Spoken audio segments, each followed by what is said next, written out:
Hi, I'm Kenneth Chin, and I'm sitting here today with Hiramine. He's a friend, but he's also been greatly used by God all these years. The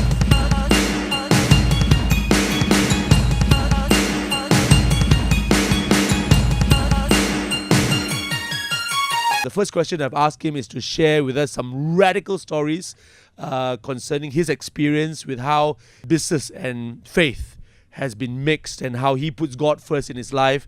Just amazing stories that I believe he will share with us. But he's also going to share some very important ingredients of what the Lord has taught him and shown him that he has applied in his life and it has worked. The bottom line with us is that we want to just say it works. The principles of God work if we would obey them.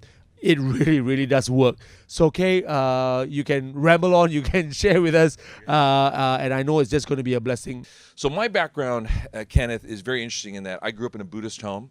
I'm a second-generation Japanese American. I'm a banana. I'm yellow on the outside, white on the inside. My parents immigrated from Japan in 1956 to the United States.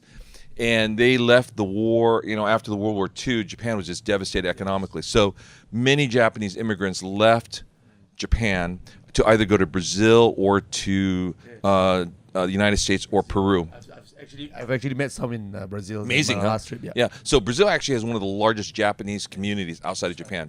So my parents, just by decisions, they decided to go to the United States versus going to Brazil. So I could have been speaking Portuguese instead of playing real football rather than soccer as, American football. Yeah. So what happened was they went to the United States, and I grew up in a Buddhist home. So we had like a butsudan. We had a Buddhist thing with a big fat Buddha, and their gold thing and the incense and altar and all that.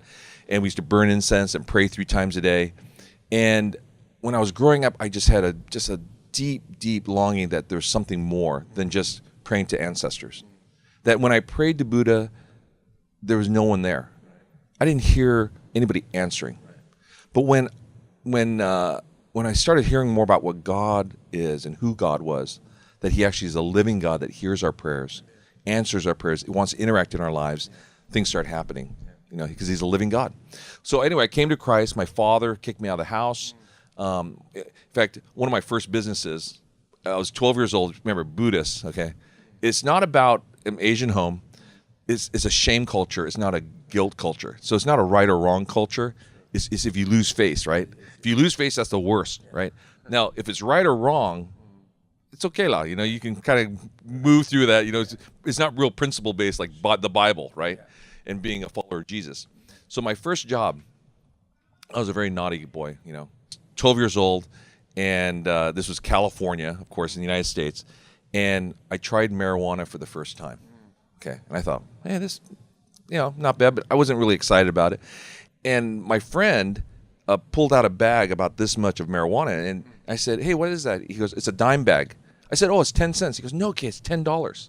I said, oh, $10, not bad, because I knew it was a weed, because you plant it in the ground, it grows, So my dad, who happened to be a gardener, he was a gardener in America, a Japanese gardener, and he owned a greenhouse, 5,000 square foot greenhouse.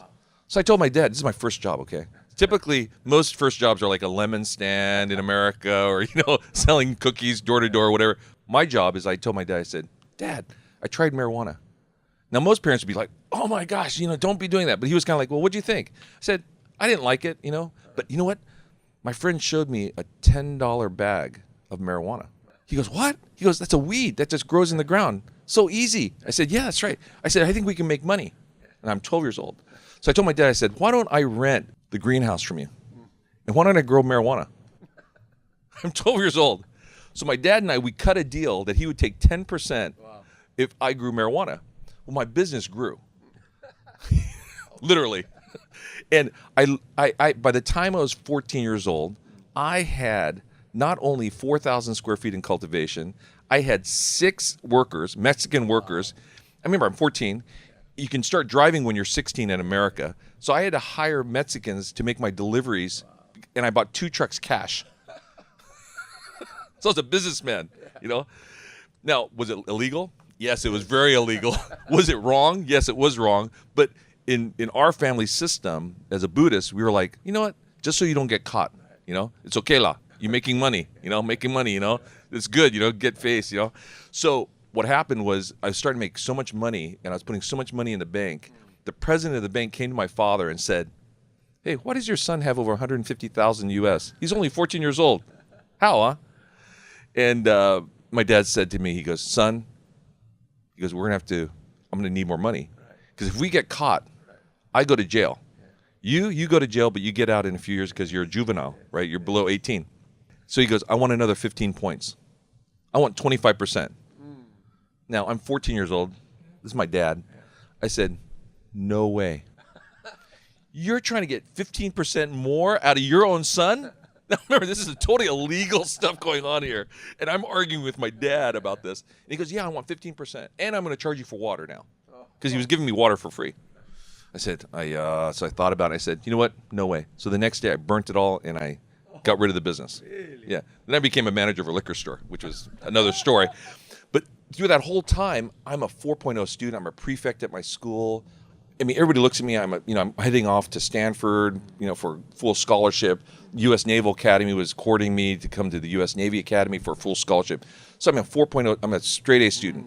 So on the outside, I had everything going for me, but inside, I was needing something more. I was empty. I was asking deep questions. What is the meaning of life? What is my purpose here? Rather than just making money and driving a nice car and having girlfriends and all that stuff. I was empty and I was longing for the Lord, Kenneth. So at 17, I came to the Lord. From there, it was a supernatural life. I was at a meeting, and it was a student leadership conference. And it was a totally secular meeting. It wasn't a Christian camp at all. And there was 180 leaders, and they broke us up into small groups. And there was one time when 12 of us were in a small group, and remember, I'm thinking about these questions. I'm really going, "God, what is the purpose of life?" And I'm sitting in this small group, and one of the girls in the group, her next door neighbor died. And it was like her mom. So our small group leader said, "Why don't we talk about this?" This was August 1, 1980. So, so this is while, sort of dates me here. And as we were sitting there talking about it, we all started talking about death, because the small group leader said, "Let's talk about death, how we interact with death, what happens after death, is there an afterlife?" We started talking deep questions. Now, for 16, 17-year-olds, the deep questions, right? And as we're talking, all of a sudden, someone starts singing a song, Kumbaya. Okay? Now, I'm a Buddhist. I have no idea what Kumbaya is. But we all know that's a Christian song, "Come by here, Lord, come by here." I'm thinking it's a Kenyan folk song. Yeah. And as we're singing this song, the building starts shaking. It's a cabin in the San Diego Mountains in Southern California. And the cabin starts shaking, and we hear this roar above the cabin. Now, in California, you think it's an earthquake. And all of a sudden, a light just shines forth through the entire building, fills the room with light. And this wave after wave of love and peace and joy fills us. And the center of this love and this joy and this peace goes in the middle of the room, goes to Maryland, and I can hear and feel everything that's going on in the room without any confusion. It was the most amazing experience. There's 12 people in the room. Goes to Maryland, goes next person, then me. And I ask, as a Buddhist, I go, "Have I reached nirvana? Have I reached eternal bliss?" Right? And an audible voice says, "No, you have not reached nirvana, but I'm your Lord God, and you will know me." Wow. That's a real encounter. Went to the next person, and then it left the room. Well, out of that, of course, I came to Christ, and I started following Jesus. And my father threatens to kill me with a knife and kicks me out of the house. And he takes all my inheritance money. So all of the $150,000, gone. The Porsche, gone. Everything gone. He let me take 2 bags. He wouldn't even give me a suitcase. I had to put my clothes in a trash bag.